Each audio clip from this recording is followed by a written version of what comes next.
Good morning everyone, कैसे हैं आप सभी। उम्मीद करता हूं एकदम बढ़िया है, चकाचक है। क्या मैं लाइव हो गया हूं? मेरी आवाज आप लोगों को सुनाई दे रही है? मुझे नहीं जानते, मैं राहुल मिश्रा और मैं आप सभी का एक बार फिर से स्वागत करता हूं आपके अपने channel DJ with Rahul sir में। सुबह के 5 बज चुके हैं और तारीख है 25 अगस्त।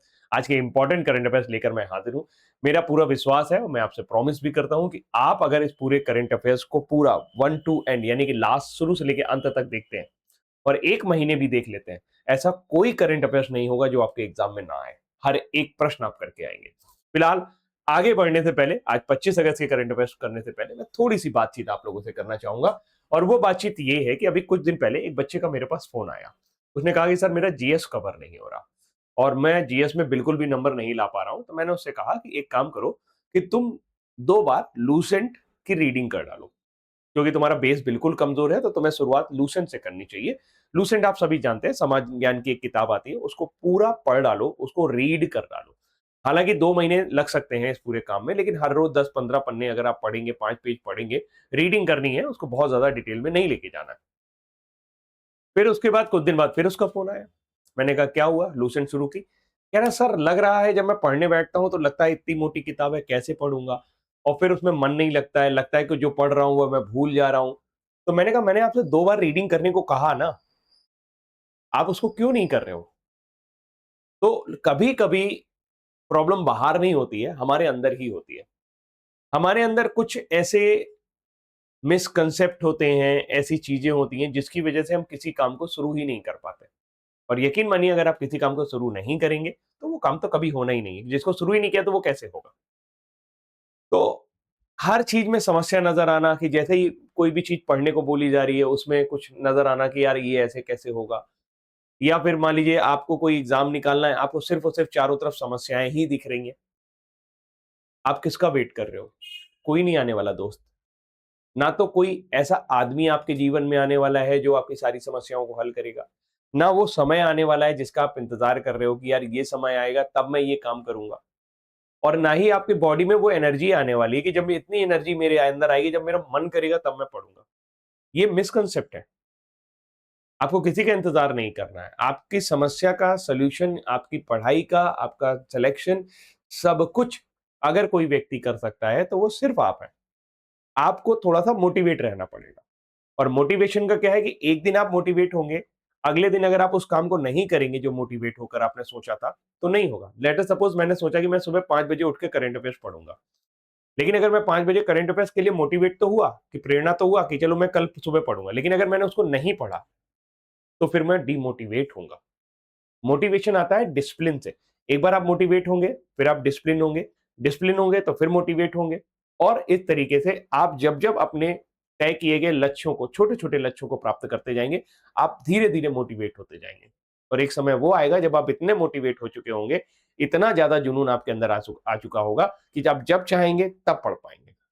लेकिन उसकी शुरुआत आपको आज से करनी पड़ेगी। ना तो समय का इंतजार करो, ना किसी व्यक्ति का इंतजार करो। कोई इंतजार करने की जरूरत नहीं है, बस प्लान बनाओ और पढ़ो। सिर्फ और सिर्फ एक सिंपल सा काम है कि जो समय आपको मिला हुआ है वो पढ़िए। बाकी चीजों का समय पढ़ाई में से निकालिए। जैसे आप पढ़ने के घंटे डिसाइड कर लीजिए, नहाने का समय मैं इतने 5 मिनट में नहा के आ जाऊंगा। कोई जरूरत नहीं है एक एक घंटा, 2-2 घंटा नहाने की। 5 मिनट, 10 मिनट में नहा के आ जाइए। नाश्ता कर रहे हैं, 10 मिनट में करके चले आइए।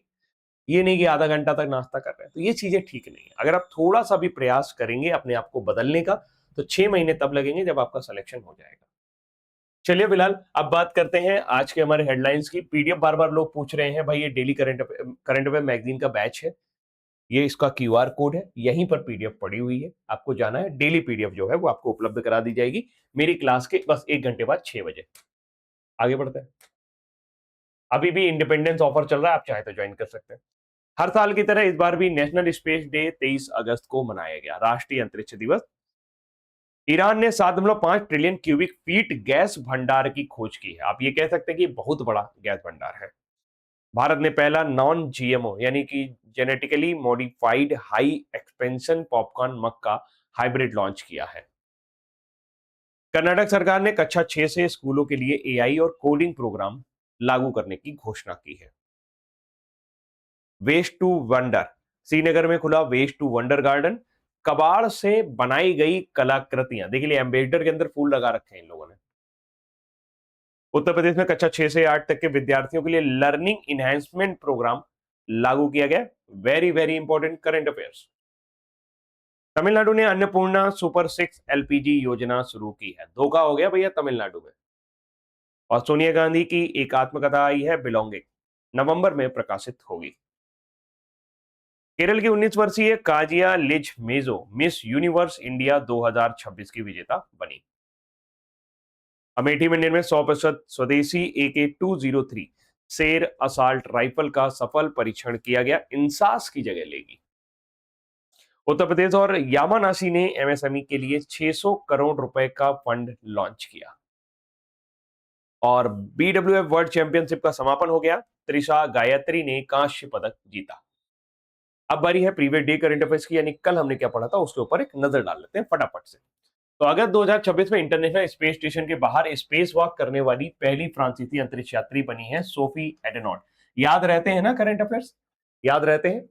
हाल ही में स्वास्थ्य मंत्रालय द्वारा कितने वर्ष से कम उम्र के बच्चों के लिए क्लोरफेनिरामाइन मेलिएट ऑफ फिनाइल रेफाइन हाइड्रोक्लोराइड संयोजन पर प्रतिबंध लगा दिया है। 4 साल से कम बच्चों के लिए ये दवाएं उपलब्ध नहीं होंगी।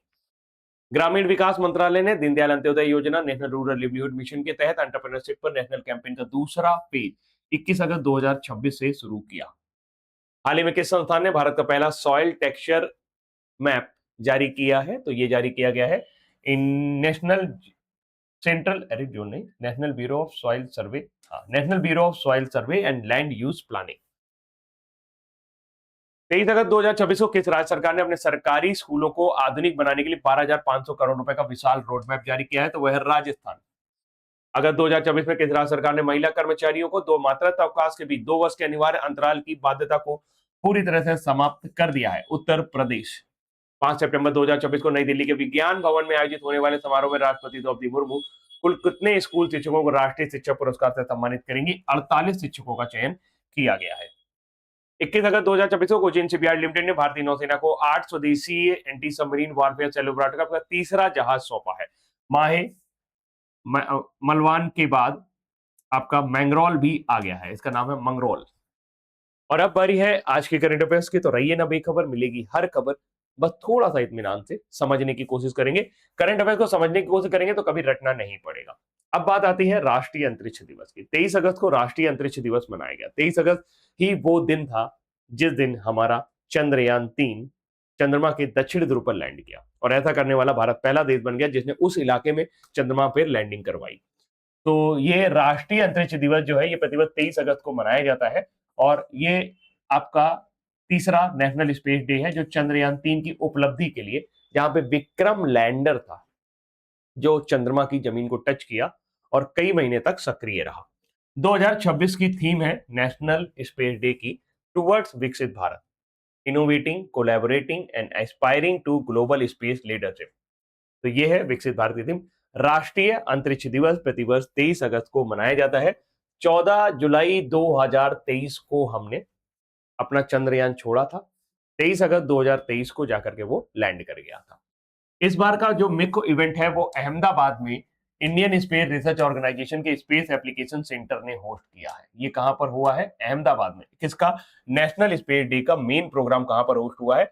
अहमदाबाद में इसको होस्ट किया गया है। इसरो के चेयरमैन वर्तमान समय में डॉक्टर वी नारायणन है। इसरो यानी कि जो भारतीय अंतरिक्ष एजेंसी है, इसका गठन 15 अगस्त 1969 को किया गया था और इसका मुख्यालय वर्तमान समय में बेंगलोर में है। वी नारायणन 11वें अध्यक्ष हैं और इससे पहले जो थे वो एस सोमनाथ को अभी हाल ही में आरबीआई में बोर्ड ऑफ डायरेक्टर्स में शामिल किया गया है। तो 2035 हमारा टारगेट है। 2035 तक हो सकता है कि आपको भारत का खुद का एक अंतरिक्ष स्टेशन दिखाई दे, मॉड्यूल बनना शुरू हो गए हैं। तो नेशनल स्पेस डे के बाद हम बात करेंगे हमारे तीनों चंद्रयान की। पहला चंद्रयान हमने 22 अक्टूबर 2008 को लॉन्च किया था, 2008 में लॉन्च किया था। उस समय जी माधवन नायर इसरो के प्रमुख थे। दूसरा हमने 22 जुलाई 2019 को लॉन्च किया था। हालांकि इसमें हम लैंडिंग नहीं कर पाए थे, गड़बड़ हो गया था मामला। ऑर्बिटर बहुत सफल रहा था के सिवान के समय। फिर 14 जुलाई 2023 को हमने लॉन्च किया अपना तीसरा चंद्रयान। 23 अगस्त 2023 को इसकी सॉफ्ट लैंडिंग कराई। बेहतरीन मिशन रहा एस सोमनाथ।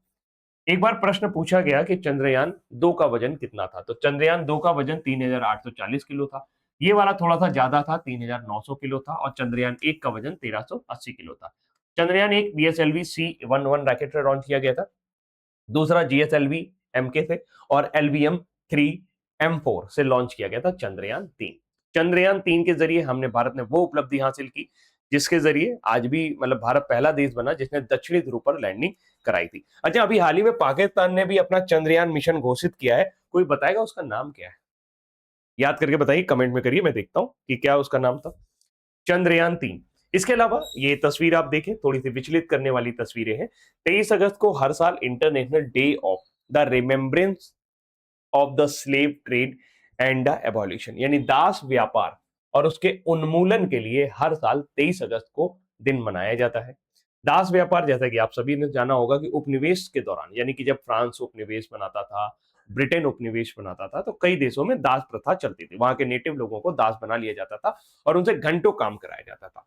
इसी दौरान 23 अगस्त 1791 को हैती हैती जिसको पहले सेंट डोमिंग्यू कहते थे, वहां पर एक विद्रोह हुआ जहां पे दासों ने विद्रोह कर दिया। हालांकि रक्त रंजित विद्रोह था, कई लोग मारे भी गए, लेकिन उस दिन की याद में यूएन ने हर साल 23 अगस्त को international day of remembrance of slavery शुरू कर दिया। हैती के बारे में थोड़ी सी और जानकारी आपको देते हैं। हैती जो है नॉर्थ अमेरिकन कंट्री है, नीचे आप देखेंगे दक्षिण अमेरिका है, ऊपर जाएंगे यूनाइटेड स्टेट, ये नॉर्थ अमेरिका आएगा।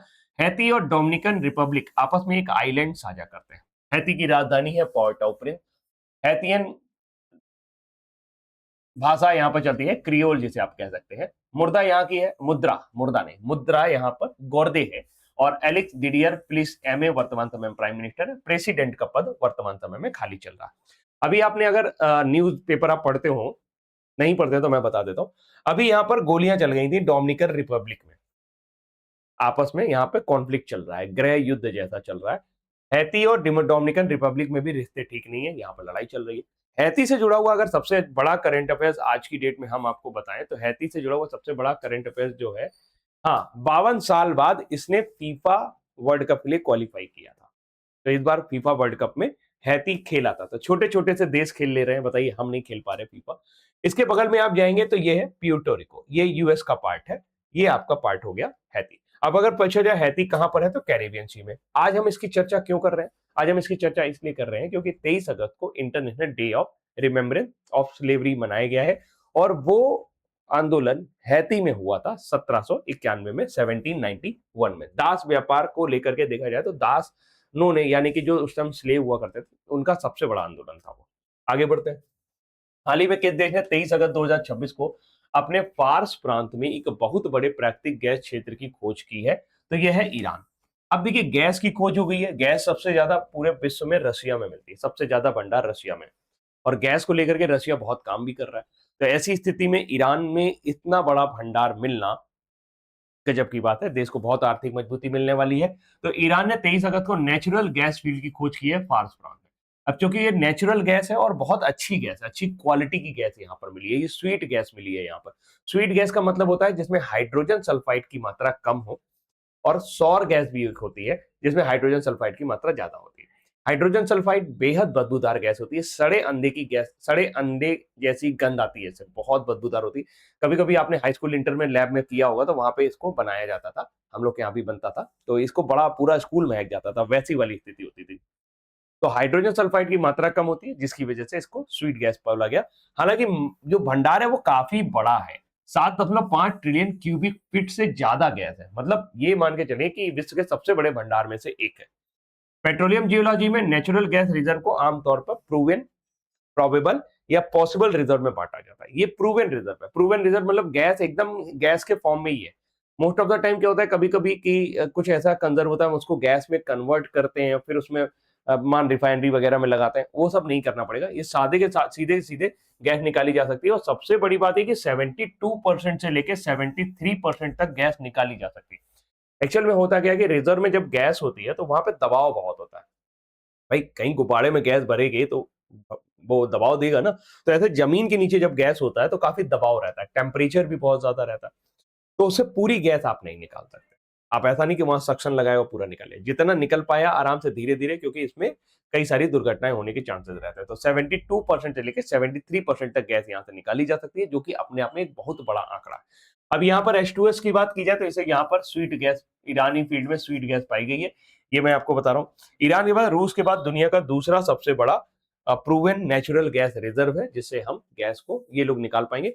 सीधी सी बात है, ईरान को एक बहुत बड़ी मजबूती मिली है और यह गैस एक्सपोर्टिंग कंट्रीज फोरम का मेंबर भी है। ये वो सदस्य देश हैं जो आपस में गैस का बिजनेस करते हैं। जैसे ओपेक में पेट्रोल की कीमतों को नियत करने के लिए कोई अपने मनमाही कम कीमत पे पेट्रोल ना बेचे, किसी को नुकसान ना हो, तो ये सब देखते हुए गैस के भी एक मेंबरशिप है।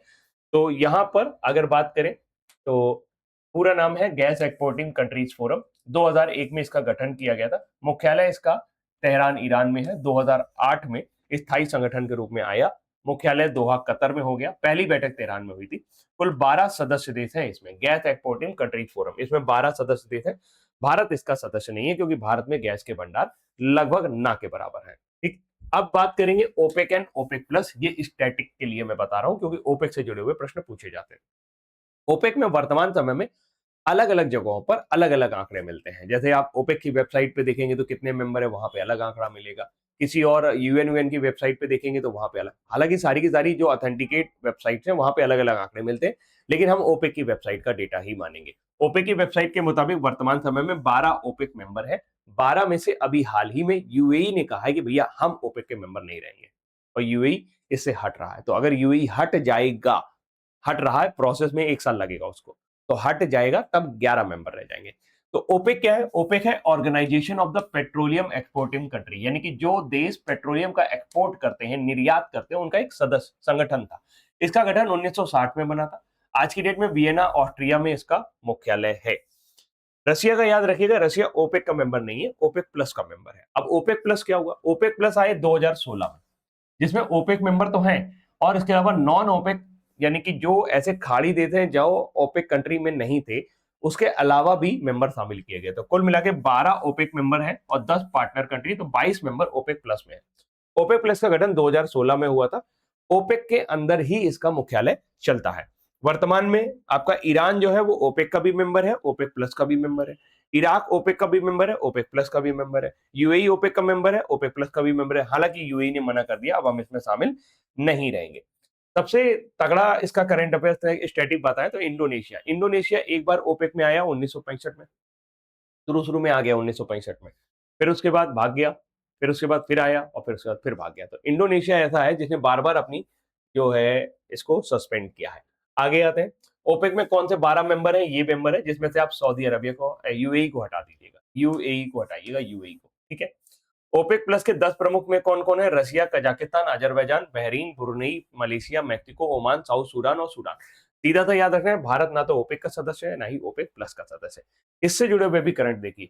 ऑयल इंडिया ने अभी हाल ही में राजस्थान के जैसलमेर जिले के दंडेवाला फील्ड में एक नई गैस बेयरिंग सैंड लेयर की पहचान की है, यानी गैस भंडार की खोज की है। कहां पर मिला है? राजस्थान के डंडावाला में। और ये कौन है? Oil India.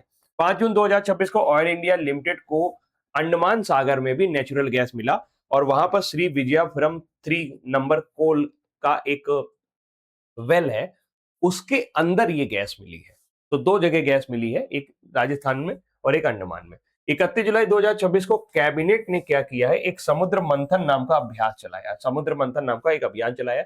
इनका मेन ऑब्जेक्टिव ये है कि जो भी तटीय क्षेत्र है वहां पर गैस और रिफाइनरीज की खोज की जाए, गैस की खोज की जाए। तो वो है समुद्र मंथन। किसने चलाया है? कैबिनेट ने। 84,084 करोड़ रुपए का फेज 1 है। 2030 से 31 तक इसको चलाया जाएगा। भारत के ऑफशोर ऑयल और गैस रिजर्व को ढूंढना है। तो समुद्र मंथन किससे संबंधित है? गैस को ढूंढने से संबंधित है। तो ये अभी हाल के करंट अफेयर्स हो गए। अब आगे बढ़ते हैं। आंध्र प्रदेश के एल्लुरु जिले, अभी एल्लुरु जिला चर्चा में था। कोई बताएगा क्यों चर्चा में था? हालांकि आज ये चर्चा में है क्योंकि यहां पर एक मक्के का बीज लाया गया है। मक्के का ऐसा बीज लाया गया है जो जेनेटिकली मॉडिफाइड नहीं है। जेनेटिकली मॉडिफाइड होते हैं उनमें मतलब जीन में परिवर्तित कर देते हैं और उस तरह की चीजें, जैसे बीटी बैगन हो गया, हमारे यहाँ चावल की कई किस्में हैं जो जेनेटिकली मॉडिफाइड कर दी गई। तो ये जेनेटिकली मॉडिफाइड नहीं है। बाद में पाया गया कि जेनेटिकली मॉडिफाइड जो फसलें होती हैं वो बहुत नुकसानदायक होती है। जैसे भारत में आप देखें तो भारत डायबिटीज कैपिटल है। मुझे नहीं लगता कि आपके घर के आसपास किसी भी व्यक्ति में कोई ऐसा व्यक्ति ना हो जिसको डायबिटीज ना हो, कोई ना कोई आपको जरूर आपके आसपास मिल जाएगा जिसको डायबिटीज है। और उसकी सबसे बड़ी वजह यह है कि हम जो गेहूं खाते हैं वो खाते हैं मैक्सिकन गेहूं। हमारे यहाँ का जो गेहूं है वो चला गया, खत्म हो गया, आपको मिलेगा भी नहीं शायद। और वो जो मैक्सिकन गेहूं है वो हमारे शरीर के लीवर पे इतना लोड डालता है कि लीवर या बॉडी के अंदर इंसुलिन रेजिस्टेंस शुरू हो जाता है।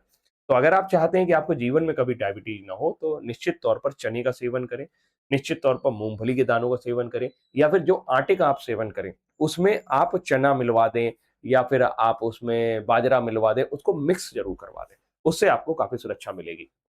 आगे आते हैं, हम मक्के की बात करते हैं। तो मक्के में एक नया आया है, हाई एक्सपेंशन पॉपकॉर्न मक्का आया है।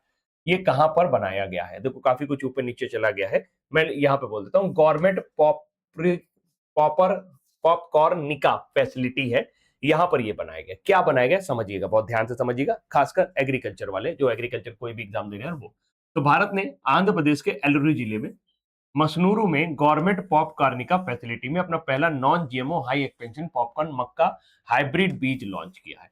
यानी कि एक तरह से एक रिसर्च करके एक ऐसा मक्का बनाया गया है जिसमें वो ज्यादा फूलेगा। और यही मक्के की खास क्वालिटी होती है, जो ज्यादा फूलता है वो अच्छा मक्का होता है।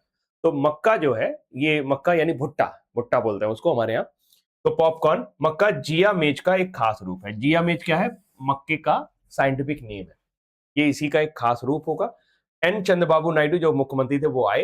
हालांकि इस बीज को लॉन्च किया है सीपी राधाकृष्णन ने। यानी अब ये हो गया कि हमारे पास एक ऐसा मक्का आ गया जो कम जगहों पर ही ज्यादा उत्पादन देगा और उसका क्वालिटी भी जो है वो बहुत बढ़िया होगा, बड़ा मक्का होगा। ये हाइब्रिड बीज ICAR Indian institute of makka research and government पॉप कार्निका के बीच एक साइंटिफिक कॉमर्शियल सहयोग से बनाया गया है, जो फरवरी 2021 में हमने शुरू किया था। यानी कि ये दो संस्थाओं ने मिलकर बनाया है। एक है ICR Indian council for agriculture research के अंतर्गत काम करने वाला भारतीय मक्का अनुसंधान संस्थान, कहां पर है ये, और गवर्नमेंट पॉप कार्निका ने मिलकर के इसको बनाया है। ये नॉन जेनेटिकली मॉडिफाइड बीज है। तो ICR Indian institute of maize research ये आपका लुधियाना पंजाब में है, और गवर्नमेंट पॉप करनिका ये एलरू डिस्ट्रिक्ट में है, वहां पर इसको बनाया गया है। अब प्रश्न ये आता है कि भाई मक्का जो है ये किस फसल के अंतर्गत आता है? देखिए, जिस भी फसल में पानी की ज्यादा आवश्यकता होती है वो सब खरीफ की फसलें हैं। जैसे चावल, मक्का, मक्के के अंदर जो फूटता क्यों है? क्योंकि मक्के के अंदर पानी सेव रहता है। आप जब मक्का चाहे जितना सुखा लीजिए, मक्के के अंदर पानी सेव रहेगा, और जब आप उसे भूंजेंगे तो फट से फटेगा। तो ये बुआई का समय जो होता है खरीफ का, जून जुलाई होता है। जून जुलाई बारिश का समय होता है, तो बारिश याद रखिए। इसमें मक्का आएगा, धान आएगा, कपास आएगा, सोयाबीन आएगी, मूंगफली आएगी, बाजरा और ज्वार आएगा। वहीं रबी की फसल इसमें सूरज, ठंडी के समय की होती है। रबी का मतलब होता है सूरज, तो सूरज की जरूरत होती है। अक्टूबर दिसंबर में से बोया जाता है, मार्च अप्रैल में काटा जाता है। सर्दी की फसल है, गेहूं, चना, मटर, सरसों, जौ, मसूर इसी में आता है। जायद की फसल मार्च अप्रैल और जुलाई जून जुलाई में बोई जाती है। ये गर्मी की फसल होती है, जैसे तरबूज, खरबूजा, ककड़ी, खीरा, मूंग वगैरह आपको प्राप्त होगा। फसल जरूर पता होनी चाहिए कि रबी की कब बोई जाती है, खरीफ की कब बोई जाती है, जायद की। आज के करंट अफेयर्स का प्रश्न ये है कि अगर आप यहां तक आ गए, मतलब आपने करंट अफेयर देखा, आपको आंसर करना है कि सरकार एमएसपी कितनी फसलों के लिए देती है, यानी कि मिनिमम सपोर्ट प्राइस या न्यूनतम समर्थन मूल्य कितनी फसलों के लिए तय करती है, कुल कितनी फसलों के लिए तय करती है। और सबसे पहले एमएसपी किस फसल के लिए किस वर्ष दिया गया था? ये दो प्रश्नों के उत्तर आपको करंट के कमेंट में करने हैं, और सभी को करने हैं जितने लोग लाइक करेंगे। ध्यान रखना। आगे बढ़ते हैं। किस राज्य सरकार ने स्कूलों में आर्टिफिशियल इंटेलिजेंस की शिक्षा शुरू करने के लिए एआई अक्षरा अभियान शुरू किया? तो भाई कर्नाटक ने एक साथ काफी सारी चीजें लॉन्च कर दी है। कर्नाटक के वर्तमान समय में जो चीफ मिनिस्टर हैं डी के शिव कुमार, यहाँ पर एआई को लॉन्च कर रहे हैं। इसके अलावा कोडिंग गुरुकुल प्रोग्राम भी शुरू किया है। इस पहल का मकसद छात्रों को टेक्नोलॉजी स्किल से लैस करना है, ताकि वो ग्लोबल लेवल पे आगे फाइट कर सके। तो राज्य के अपने विजन के बारे में बताया कि हम बनाएंगे यूथ कर्नाटक न्यू इंडिया, सरकार का नारा है। और कर्नाटक 2047 तक अपनी इकोनॉमी को यूएसडी $3 ट्रिलियन तक ले जाएगा, यानी 320 लाख करोड़ तक हम इसको ले जाएंगे। तो ये है एआई अक्षरा अभियान, कोडिंग गुरुकुल, कर्नाटक, मुख्यमंत्री डी के शिव कुमार। तो सरकार 6 महीने के अंदर करीब 72,000 सरकारी खाली जगहों को भरेगी। प्राइवेट सेक्टर में नौकरी ढूंढने वालों को उद्योग सेतु शुरू करेगी। उद्योग सेतु के जरिए क्या होगा कि अगर आप कर्नाटक में किसी भी व्यक्ति को नौकरी देते हैं तो 2,500 रुपए आपको इंसेंटिव प्राप्त होगा। इससे नौकरी देने का मन करेगा आपका कि 2,500 रुपए आपको हर महीने इंसेंटिव प्राप्त होगा। तो मान लीजिए आप 10,000 का वर्कर रख रहे हैं, तो 2,500 तो सरकार से मिल गया, 8,500 में आपका काम चल जाएगा, 7,500 में आपका काम चल जाएगा। ग्रामीण छात्रों के लिए सरकार मेडिसिन के लिए इंजीनियरिंग और सहित प्रोफेशनल कोर्स भी लेके आ रही है। तो एआई अक्षरा अभियान और कोडिंग गुरुकुल ये किस राज्य के प्रोग्राम है? ये आपके कर्नाटक के हैं। आगे बढ़ते हैं। हाल ही में किस शहर में आम जनता के लिए कश्मीर घाटी का पहला वेस्ट टू वंडर गार्डन शुरू किया गया? तो जितने भी डिपार्टमेंट में पुरानी चीजें पड़ी थी ना, सड़ जाती हैं, उन लोगों ने क्या किया, इसका उठाया और इसको गार्डन में बता दिया। इससे कलाकृतियां बनाई, जैसे इसमें एक पुरानी एम्बेडर थी, ट्रैक्टर था, जूते थे, वो सब उठा उठा के उसको गमला अमला बना दिया। और इस तरीके से ये अपने आप में विशिष्ट पार्क है जम्मू। इस तरीके के पार्क एग्जाम में बहुत पूछे जाते हैं, सिर्फ नाम और कहां पर बना है। तो कश्मीर घाटी का पहला वेस्ट टू वंडर पार्क कहां पे खोला गया है? जम्मू में, श्रीनगर में। अच्छा, जब श्रीनगर है, श्रीनगर और जम्मू एक ही बात तो है? नहीं, ऑप्शन आएगा तो अलग हो जाएगा। श्रीनगर, जम्मू नहीं। श्रीनगर में वेस्ट टू वंडर गार्डन आम लोगों के लिए खोल दिया गया है। ये पुरानी कार, टायर, ट्रैक्टर और कबाड़ 35 से ज्यादा कलाकृतियां तैयार की गई हैं। प्रकृति और पर्यावरण संरक्षण को भी ध्यान में रखा गया है। गार्डन तैयार करने में 1 साल से ज्यादा समय लग गया है। लाल चौक डल झील के पास ये गार्डन है। स्थानीय लोगों के लिए और आने वाले पर्यटकों के लिए भी इसको खोल दिया गया है। विभाग ने अपने बगीचों और सरकारी दफ्तरों में लंबे समय से बेकार पड़े सामान को इकट्ठा किया, उसे अलग अलग कलाकृतियों में बदल दिया। 35 से ज्यादा ऐसी कलाकृतियां बनाई गई जहां पर इसको बनाया गया। तो कश्मीर घाटी का ये पहला वेस्ट टू वंडर गार्डन है। 1980 के दशक की एक एम्बेडर यहाँ पर बनाई गई है। थोड़ी तस्वीरें आप इसको गौर से देख सकते हैं। जैसे ये देखिए, एक ट्रैक्टर बनाया गया है ना। ये झूला उला था, उसी के अंदर वेस्ट जो भी पड़ा हुआ था, बेकार चीजें पड़ी हुई थी, कुर्सी उर्सी पर इन्होंने गार्डन बना दिया। तो बहुत अलग अलग चीजें की गई हैं। ऐसे ही अन्य पार्क भी हैं, जिसमें से सबसे इंपॉर्टेंट, अगर आज की डेट में इससे भी ज्यादा इंपॉर्टेंट कुछ है तो वो है अनोखी दुनिया पार्क। अनोखी दुनिया पार्क खुर्जा बुलंदशहर में बनाया गया है। इसे world first ceramic waste park कहा जाता है। सिरेमिक यानी कि जो आपके यहाँ कप होते हैं, चाय होती है, चाय वाले कप होते हैं, केटली होती है चीनी मिट्टी वाली, उससे ये पार्क बनाया गया। लगभग 80 टन सिरेमिक वेस्ट से इसको बनाया गया। इसके अलावा वेस्ट टू वंडर पार्क एक दिल्ली में भी बनाया गया था। इसमें 7 आश्चर्य जो हैं उनको स्क्रैप से बनाया गया। 7 आश्चर्य ना, दुनिया के प्रसिद्ध 7 आश्चर्य, 7 वंडर, उनकी रेप्लिका बनाई गई है। रॉक गार्डन जो चंडीगढ़ में है, इसे नेक चंद नाम के एक व्यक्ति ने वेस्ट आर्ट से बनाया था। जितने भी डिस्कार्डेड मटेरियल थे, और एक ओपन एयर आर्ट स्पेस बनाया। अब तो लोग यहां जा जाके खुद उस तरह की चीजें बना रहे हैं। इंद्रोडा नेचर पार्क, ये गांधीनगर में है। डायनासोर फॉसिल बना, इसे जुरासिक पार्क ऑफ इंडिया भी कहा जाता है, या डायनासोर और फॉसिल एग्जिबिट से। सलखन फॉसिल पार्क, ये सोनभद्र में है, फॉसिल से बना हुआ है। UNESCO world heritage tentative list में इसको शामिल किया जा रहा है। यूपी दर्शन पार्क, ये लखनऊ में बना है। यूपी मॉन्यूमेंट्स और वेस्ट से बनाए गए उत्तर प्रदेश के जितने भी मॉन्यूमेंट्स हैं उनको यहाँ पे कचड़े से रेप्लिका दी गई है। रेप्लिका समझ रहे हैं ना। दिल्ली बायोडाइवर्सिटी पार्क, ये बायोडाइवर्सिटी कंजर्वेशन के अनुसार है। 7 बायोडाइवर्सिटी पार्क को यहाँ पर दर्शाया गया है, जो भी बायोडाइवर्सिटी पार्क है। सबसे इंपॉर्टेंट है अनोखी दुनिया, ये खुर्जा का है, सिरेमिक वेस्ट से बनाया गया। बहुत चर्चा हुई थी कि विश्व में पहली बार सिरेमिक से कोई पार्क बनाया गया। सिरेमिक की कलाकृतियां यहाँ पर दिखाई गई हैं। उत्तर प्रदेश सरकार द्वारा परिषदीय स्कूलों में कक्षा 6 से 8 तक के बच्चों के लिए लर्निंग गैप कम करने के लिए कौन सा विशेष कार्यक्रम शुरू किया गया है? पहले कक्षा 1 से लेकर 3 तक के लिए निपुण प्रोग्राम शुरू किया गया था। निपुण प्रोग्राम के बाद अब कक्षा 6 से 8 में भी लर्निंग गैप कम है। लर्निंग गैप का मतलब ये है, कुछ बच्चे ऐसे होते हैं जो बहुत पीछे होते हैं, होते पहुंच तो जाते हैं बड़ी कक्षा में, क्योंकि 5वीं तक फेल नहीं कर सकते। तो उनका लर्निंग गैप कम करने के लिए अभी लर्निंग इनहेंसमेंट प्रोग्राम लाया गया है। ये निपुण भारत मिशन प्राइमरी के लिए है। अपर प्राइमरी के लिए लर्निंग इनहेंसमेंट प्रोग्राम लाया गया है। तो ये उत्तर प्रदेश सरकार लेके आई है। जो भी परिषदीय स्कूल है, जो भी बेसिक के स्कूल है, वहां 1 से 5 तक निपुण विद्यालय निपुण चलता था। अब 6 से 8 तक के लिए लर्निंग इनहेंसमेंट प्रोग्राम लाया गया है। इनका मेन ऑब्जेक्टिव ये है कि कैचअप प्रोग्राम के जरिए बच्चों का जो लर्निंग गैप हो गया है, जो बच्चे 6 या 8 के स्तर पे नहीं है, उनको 6 और 8 के स्तर पे पहुंचाया जाएगा। स्पेशल कक्षाएं चलाई जाएंगी। वर्तमान समय में महानिदेशक बेसिक शिक्षा जो है वो मोनिका रानी है। उन्होंने निर्देश दिया है कि 6 से 8 तक के बच्चों के लिए आप विज्ञान और गणित की किट वगैरह बनवाइए, उनको प्रमोट करिए, उनको आगे लेकर के आइए ताकि वो आगे बढ़े। थोड़ा सा ध्यान से पढ़े। निपुण भारत मिशन कक्षा 6 से 8 के लिए लर्निंग इनहेंसमेंट प्रोग्राम, विद्यार्थियों के शैक्षिक स्तर को सुधारने के लिए ये प्रोग्राम लाया गया है। कहां पर लाया गया है? यूपी में। बेसलाइन और एंडलाइन आकलन किए जाएंगे और हर महीने उनकी ट्रैकिंग की जाएगी। ध्यान क्या रखना है? निपुण निपुण भारत मिशन जो है ये नेशनल इंस्टीट्यूट, इसका फुल फॉर्म है national initiative for proficiency in reading with understanding and numeracy. यानी कितने एग्जाम में इसका फुल फॉर्म पूछा गया। 2020 में ये लाया गया था। कोविड के दौरान बच्चे जब स्कूल नहीं गए थे तो उस दौरान इसको लाया गया ताकि बच्चों का जो स्तर है वो आगे बढ़े। तो निपुण आकलन किया जाता है। निपुण के जरिए हर महीने उसमें चीजें की जाती है। निपुण ऐप है, उसके जरिए यहाँ पर अटेंडेंस वगैरह लगा करके उसको जाना जाता है कि हाँ ये बच्चे का जो स्तर है वो कितना है। इनका मेन ऑब्जेक्टिव ये कि बच्चा कम से कम जो पढ़े वो समझ के साथ पढ़े कि वो क्या पढ़ रहा है, और जो गणित लगाए उसको दैनिक जीवन में प्रयोग कर पाए। इसका फुल फॉर्म बहुत इंपॉर्टेंट है, national initiative for proficiency in reading with understanding and numeracy. ठीक है। निपुण भारत का जो इसका टैगलाइन है वो सक्षम भारत सशक्त भारत, सक्षम भारत सशक्त भारत। ये कहां से कहां पर काम करता है? कक्षा 1 से लेकर 3 तक। कहां से कहां तक काम करता है? कक्षा 1 से लेकर 3 तक। ठीक। 5 जुलाई 2021 को इसको लाया गया था। किसने लॉन्च किया था? रमेश पोखरियाल निशंक ने। 3 से लेके कक्षा 1 से लेके 3 तक तो इसको लाया गया है। इसके अलावा एक प्रोग्राम और चल रहा है भारत में साक्षरता बढ़ाने के लिए, उल्लास प्रोग्राम। उल्लास प्रोग्राम 2022 में लाया गया था, 5 वर्ष की अवधि के लिए, 2022 से 27 तक। इसका मेन ऑब्जेक्टिव यह है कि 15 साल से ऊपर का अगर कोई व्यक्ति है तो उसे बेसिक पढ़ना लिखना आना चाहिए। क्या आना चाहिए? पढ़ना लिखना और अंगणित करना आना चाहिए। वर्तमान में 10 राज्यों केंद्र शासित मिला ले तो 10 है। अब जम्मू एंड कश्मीर भी आ गया है इसमें। पहला जो था वो लद्दाख था।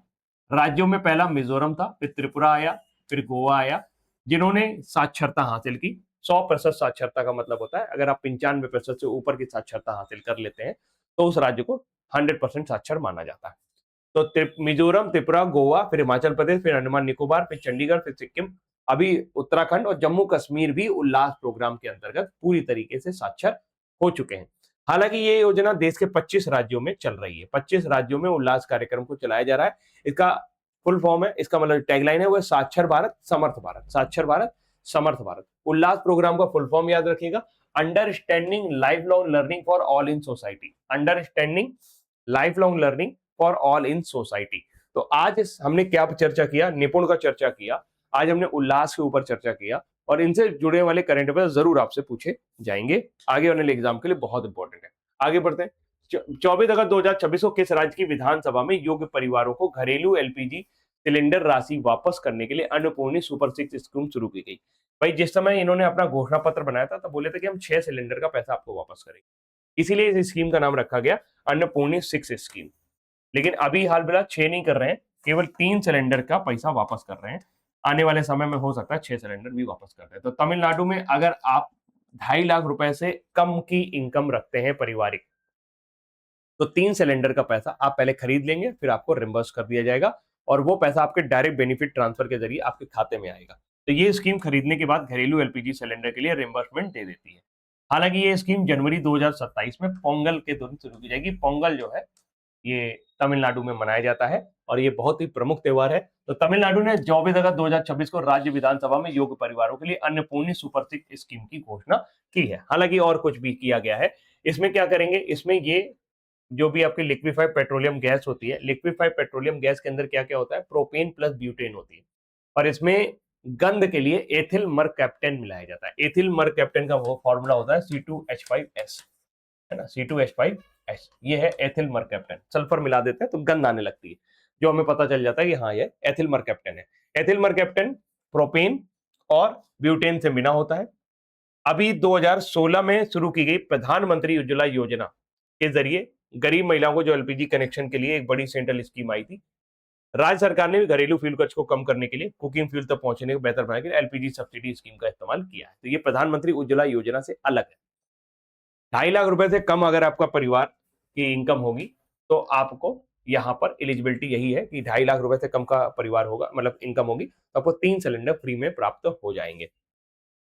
तमिलनाडु में अभी 2 अक्टूबर 2026 से एक और योजना चल रही है, डीलक्स एक्सप्रेस और मोफस्सिल बसों में। मोफस्सिल बस वो होती हैं जो एक कस्बे से दूसरे कस्बे तक, जैसे कानपुर से लखनऊ जा रही है।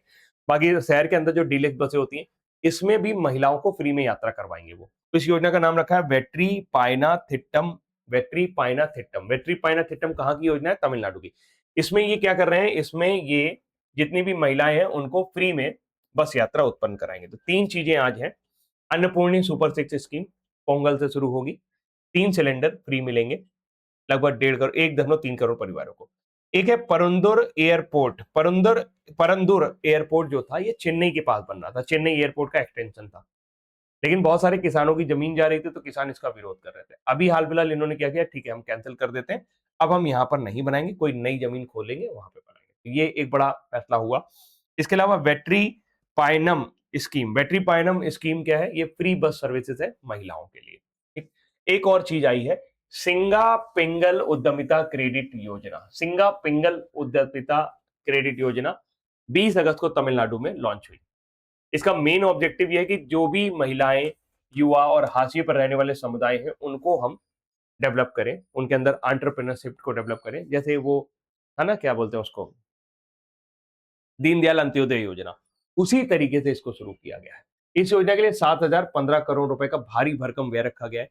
लोन दिए जाएंगे, सब्सिडीज दी जाएंगी लोन के अंदर, ताकि जो लोग कोई काम नहीं कर रहे हैं या जिनका जीवन स्तर बहुत नीचे है, वो थोड़ा सा ऊपर उठे और वो काम धंधे पे लगे, एंटरप्रेन्योरशिप उनको दी जाएगी। योजना का नाम याद रखिएगा, सिंगापेल उद्यमिता क्रेडिट योजना। तो 4 योजनाएं आज हमने आपको यहाँ पर पढ़ाई हैं। आगे बढ़ते हैं। प्रधानमंत्री उज्ज्वला योजना की चर्चा छिड़ी, बहुत इंपॉर्टेंट योजना है। 1 मई 2016 में शुरू हुई थी, बलिया जिले के उत्तर प्रदेश से।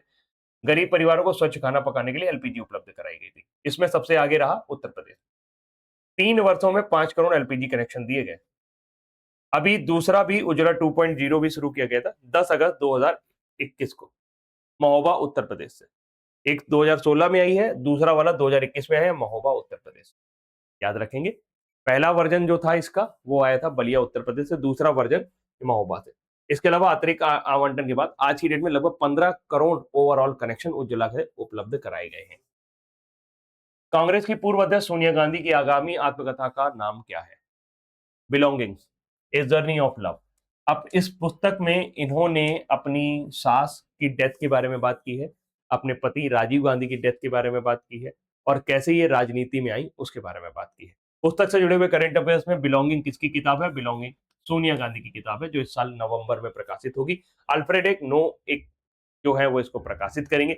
नेहरू गांधी राजनीतिक खानदान में उनकी शादी और उनके पूरे कैरियर के बारे में बात की गई है। 1984 की इंदिरा गांधी की हत्या, 1991 में राजीव गांधी की हत्याओं से भी व्यक्तिगत अनुभव के बारे में बात की है। पुस्तक को कवर जो है वो जॉन गॉल ने डिजाइन किया है। तो ये पुस्तक है सोनिया गांधी की बिलोंगिंग, एक जर्नी ऑफ लव। नवंबर 10-26 में आएगी, इंटरनेशनल पब्लिकेशन होगा इसका।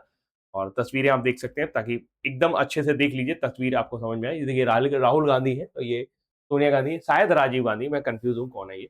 इसके अलावा इस साल की जो सबसे इंपॉर्टेंट किताब रहेगी, इसके अलावा भी ये तो बहुत इंपॉर्टेंट किताब आ गई सोनिया गांधी वाली, triumph of the Indian Republic, my life my struggle, Ramnath Kovind की किताब अभी आई। इसके अलावा शिवराज सिंह चौहान की किताब आई है अपनापन, जो नरेंद्र मोदी संग अपने अनुभव के बारे में बात करते हैं। इस साल की 10 इंपॉर्टेंट किताबों में अगर देखा जाए, नंबर 1 पे मैं रखूंगा आप सोनिया गांधी की किताब को, ये नंबर 1 पे रहेगी इंपॉर्टेंट लिस्ट अगर आप बात करें। दूसरे नंबर पे मैं रखूंगा ट्रम्प ऑफ इंडियन रिपब्लिक को, और तीसरे नंबर पर मेरे हिसाब से जो किताब आपसे पूछी जा सकती है वो है सेकंड ऑर्बिट, शुभांशु शुक्ला की। इसके अलावा India and I, A 100 memories not and memory, ये एस वाई कुरैशी की किताब है, चीफ इलेक्शन कमिश्नर की किताब है, बहुत इंपॉर्टेंट रहेगी। Tides of time, Bharat history through मुरल पार्लियामेंट, सुधा मूर्ति, अभी एसएससी ने पूछ ली। 4 stars of destiny, general MM Naravane, चर्चा में रही थी। अपनापन हमने अभी चर्चा की, शिवराज सिंह चौहान की। करुणा, कैलाश सत्यार्थी की किताब है, इस साल आई है। Atal Bihari Vajpayee, the eternal statement, Vijay Goel की किताब है। Library man of India, the story of PN Panikkar, P Sathyan की किताब है, भारत के लाइब्रेरी मूवमेंट से जुड़ी हुई किताब है। The bench, the bar and the bizarre है, तुषार मेहता, सॉलिसिटर जनरल की किताब है। RSS at the 100, a century of service, utility, sacrifice, Shyam Jaju की किताब है। आरएसएस के 100 वर्ष पूरे होने पर इसको लॉन्च किया गया है। तो ये 10 ऐसी किताबें जो चर्चा में रहेंगी। आगे आते हैं। आज 23 अगस्त 2026 को आयोजित भव्य समारोह में मिस यूनिवर्स इंडिया का खिताब किसने जीत लिया है? तो इनका नाम है काजिया लिज मेजो। काजिया लिज मेजो जो है मात्र 19 साल की है, लग तो नहीं रही है। काजिया लिज मेजो जयपुर राजस्थान के स्टूडियो में आयोजित ग्रैंड फिनाले में मिस यूनिवर्स इंडिया का खिताब जीता है। मतलब अब जो मिस यूनिवर्स प्रतियोगिता होगी उसमें भारत की तरफ से काजिया पार्टिसिपेट करेंगी। काजिया केरल की रहने वाली है, मात्र 19 साल की है। 52 फाइनलिस्ट में इन्होंने जगह बनाई, और इनको पिछले साल की विजेता मणिका विश्वकर्मा ने इनको मिस यूनिवर्स का ताज पहनाया, मिस इंडिया यूनिवर्स का ताज पहनाया। वह इस साल नवंबर में प्यूर्टो रिको में होने वाली 75वीं मिस यूनिवर्स प्रतियोगिता में भारत का प्रतिनिधित्व करेंगे।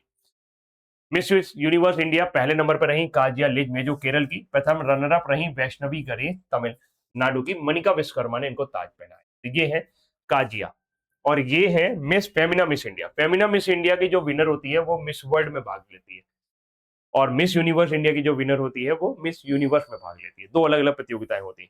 इस बार साध्वी सतीश सैल जो थी वो फेमिना मिस इंडिया का खिताब जीती थी। तो ये साध्वी सतीश सैल है, ये जो है काजिया है, जो कि केरल की रहने वाली है। इसके अलावा इस साल तो अभी हुआ नहीं है, 2025 में थाईलैंड की ओपल चुताता सांगरी ने 72वीं मिस वर्ल्ड प्रतियोगिता जीती थी, जो कि हैदराबाद में आयोजित करवाई गई थी। इस साल मिस यूनिवर्स की प्रतियोगिता फातिमा बॉस ने जीती थी, जो मैक्सिको से थी। कहां से थी? मैक्सिको से थी। ठीक है, तो ये हमने कवर किया। आगे बढ़ते हैं। उत्तर प्रदेश के अमेठी में भारत की पहली 100% स्वदेशी AK-203 असॉल्ट राइफल को नाम दिया गया है शेर। भारत में जितने भी पैरामिलिट्री फोर्सेस हैं उनमें से मोस्ट ऑफ द टाइम आपको मिलेंगे इंसास लिए हुए, लेकिन उससे भी तगड़ी गन आ गई है। इसका नाम है AK-203। AK-47 का बाप है ये AK-203, और इसको Indo Russian rifles private limited ने बनाया है, जो कि एक ज्वाइंट वेंचर है रशिया और इंडिया का। ये उत्तर प्रदेश के अमेठी के कोरबा में बनी है। 100% स्वदेशी राइफल है, इसका नाम रखा गया शेर, और इसका टेस्ट फायर किया गया। भाई साहब 700 राउंड जो है वो प्रति मिनट फायर करेगी। बैरल कितना लंबा, ये आपसे कभी नहीं पूछा जाएगा। 700 राउंड प्रति मिनट फायर करेगी, और मुझे लगता है कि आने वाले समय में ये रिप्लेस करेगी इंसास को। वर्तमान समय में हमारे पैरामिलिट्री फोर्सेज जो है वो इंसास राइफल का प्रयोग करते हैं। ये काफी भारी होती है, 4.15 किलो की होती है, और 400 मीटर इसकी रेंज होती है, जबकि इसकी 800 मीटर की रेंज है। 3.6 किलो की राइफल है। कैरियज बड़ी गोली इसके अंदर जाएगी, जहां जाएगी डैमेज ज्यादा करेगी। तो ये आ गई है AK-203। AK-203 कहां से आई है? अमेठी द्वारा इसको बनाया गया है। किसने बनाया है? IRRPL का प्लान इंडियन आर्मी को पूरी तरह से स्वदेशी प्रोटोटाइप सप्लाई करने का है। फैक्ट्री को हर 100 सेकंड में एक AK-203 बनाने के लिए डिजाइन किया जा रहा है। ये रूस और भारत का ज्वाइंट वेंचर है IRRPL। आगे बढ़ते हैं। लखनऊ में आयोजित यूपी जापान इन्वेस्टमेंट मीट 2026 के दौरान यामानासी आधारित MSME को कितने करोड़ रुपए का फंड बनाया गया? क्या हुआ है, देखिए यामानासी जो है वो एक तरह का, जैसे अपने यहाँ राज्य होते हैं, ये यहाँ पे प्रीफेक्चर है। मतलब जापान के राज्यों को प्रीफेक्चर कहते हैं। क्या कहते हैं? प्रीफेक्चर। तो जापान में कुल मिला के 47 प्रीफेक्चर है। उनमें से एक राज्य की जो संस्था है वो यहाँ पर 600 करोड़ रुपए इन्वेस्ट कर रही है।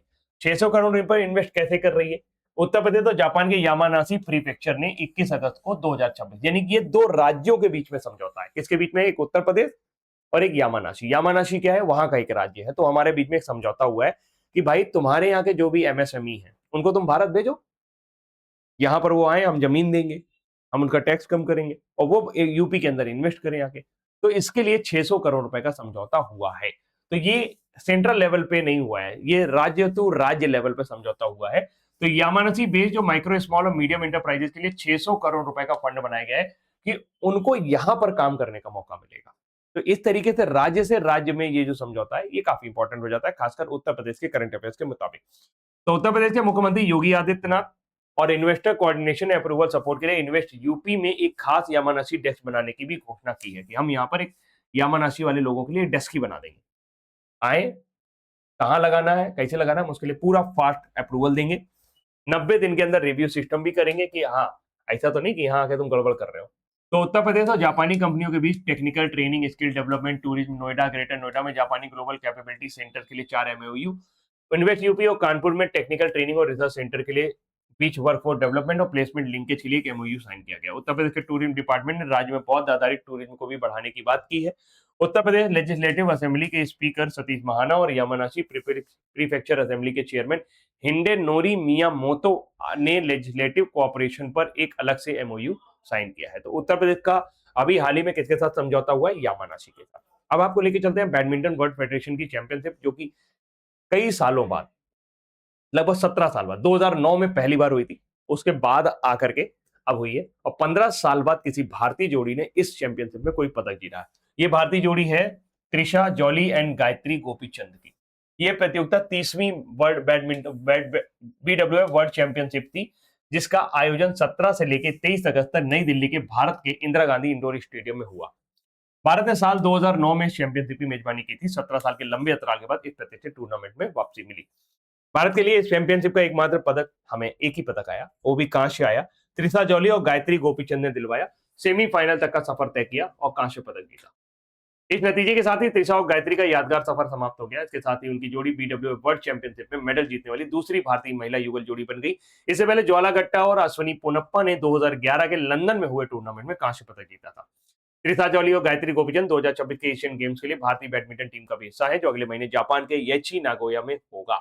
पुरुष एकल का खिताब इस प्रतियोगिता में एलेक्स लेनियर ने जीता है, जो फ्रांस से है, और रजत पदक कोदाई नारोको ने जीता है। वहीं महिला एकल का खिताब एनसी यंग कोरिया से, अकाने यामागुची ने जापान से रजत पदक।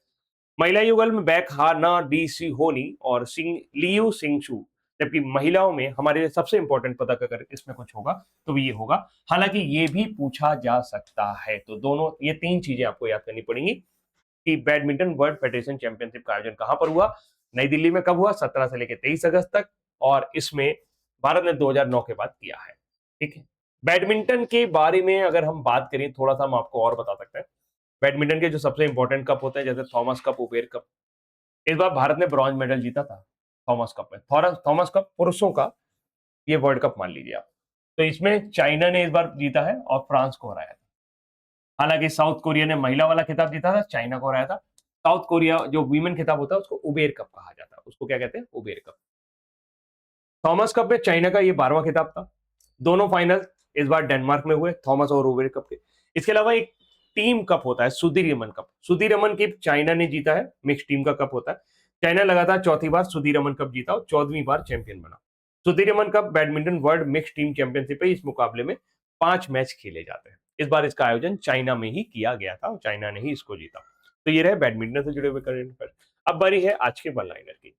भारत ने 23 अगस्त 2026 को कौन सा राष्ट्रीय अंतरिक्ष दिवस मनाया है? तीसरा। हाल ही में किस देश ने 23 अगस्त 2026 को अपने फारस प्रांत में एक बहुत बड़े प्राकृतिक गैस की क्षेत्र की खोज की है? ईरान। आंध्र प्रदेश के एलुरु जिले में मसनूरू में स्थित किस विशेष फैसिलिटी प्लांट में भारत का पहला हाई एक्सपेंशन पॉपकॉर्न बीज लॉन्च किया गया? गवर्नमेंट पॉप कार्नी का फैसिलिटी। किस राज्य सरकार ने स्कूलों में आर्टिफिशियल इंटेलिजेंस की शिक्षा शुरू करने के लिए एआई अक्षरा अभियान की घोषणा की है? कर्नाटक। हाल ही में किस शहर में आम जनता के लिए कश्मीर घाटी का पहला वेस्ट टू वेंडर गार्डन खोला गया है? श्रीनगर। उत्तर प्रदेश सरकार द्वारा परिषदीय स्कूलों में 6 से 8 तक के बच्चों के लर्निंग गैप को कम करने के लिए लर्निंग इनहेंसमेंट प्रोग्राम शुरू किया गया। 24 अगस्त 2026 को किस राज्य की विधानसभा में योग्य परिवारों को घरेलू एलपीजी सिलेंडर देने के लिए अन्नपूर्णी सुपर 6 स्कीम लाए हैं? तमिलनाडु। कांग्रेस की पूर्व अध्यक्ष सोनिया गांधी की किताब का नाम होगा बिलोंगिंग्स जर्नी ऑफ लव। 23 अगस्त 2026 को आयोजित भव्य समारोह में मिस यूनिवर्स इंडिया का खिताब किसने जीता है? काजिया लिजमेजो ने। उत्तर प्रदेश के अमेठी में निर्मित भारत की पहली 100% स्वदेशी AK-203 असॉल्ट राइफल को नाम दिया गया है शेर। लखनऊ में आयोजित यूपी जापान इन्वेस्टमेंट समिट में यामानासी आधारित एमएसएमई के लिए कितने करोड़ रुपए का फंड जुटाया गया है? 600 करोड़ रुपए। और 30वीं BWF विश्व चैंपियनशिप की खिताब जीता त्रिसा जॉली ने और गायत्री गोपीचंद ने यहाँ पर कांस्य पदक जीता। तो ये रहे हमारे आज के करंट अफेयर्स और उम्मीद करते हैं ये करंट अफेयर आपको पसंद आए होंगे। अभी के लिए इतना रखते हैं, बाकी कल फिर कंटिन्यू करेंगे। तब तक अपना ध्यान रखिए, ख्याल रखिए, पढ़ते रहिए। पीडीएफ जरूर एक बार दिन में पढ़ लिया करें। चलें, बाय बाय, टेक केयर।